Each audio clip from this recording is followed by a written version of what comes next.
Assalamu alaikum wa rahmatullahi wa barakatuh. Today I have the privilege of sharing with you the first hadith in Imam Nawawi's 40 hadiths or 42 hadiths. This hadith is known as the hadith of intention. The starting of the hadith goes like إِنَّمَا الْأَعْمَالُ بِالنِّيَّاتِ. Actions are only judged by their intentions. Meaning if you pray and your intention when you pray is to please one of your friends or look good in one of your friends or build a good reputation or make them think you're a good Muslim, or because your dad told you to, or your mom told you to, or your grandparents told you to, whatever it is, if your intention is not pleasing Allah subhanahu wa ta'ala, if it's not worshipping Allah subhanahu wa ta'ala, then you're not going to get rewarded for that. وَإِنَّمَا لِكُلِّ امْرِئٍ مَّا نَوَى. And every person will get what they intended for. So this goes with the last part. If someone prays and they intend on looking good in front of your friends, or they pray and they intend on worshipping Allah subhanahu wa ta'ala, they will get what they intended for. If you worship,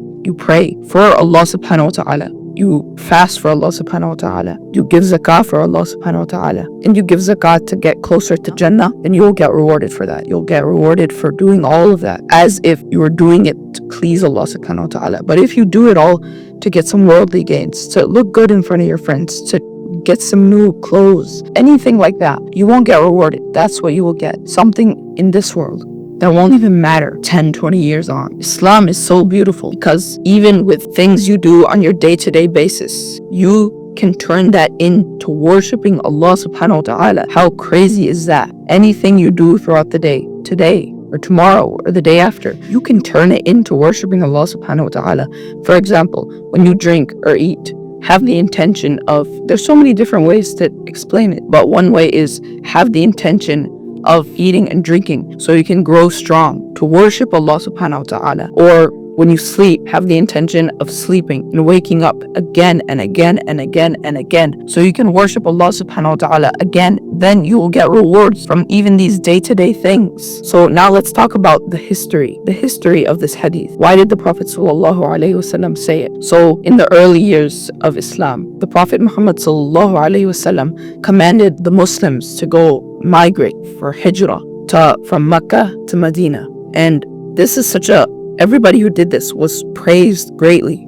Like, it's such a hard thing. You're leaving your whole family, your house, anything you have, all for the sake of Allah subhanahu wa ta'ala. You're moving so far away for the sake of Allah subhanahu wa ta'ala. But there are a few people who did this, not for Allah subhanahu wa ta'ala, for some worldly gains. There was one man, he went to Medina so he could marry a woman. In some narrations, the woman's name is Qais, and he got the nickname of Muhajir Qais, meaning the man who migrated for Qais. So when the Prophet ﷺ heard about this, he didn't make fun of him, he didn't expose him or anything. He used it as a teaching moment where he said this hadith, so the whole ummah for the rest of time, inshallah, can hear about it, can learn from it, and can hopefully worship Allah better because of what they learn.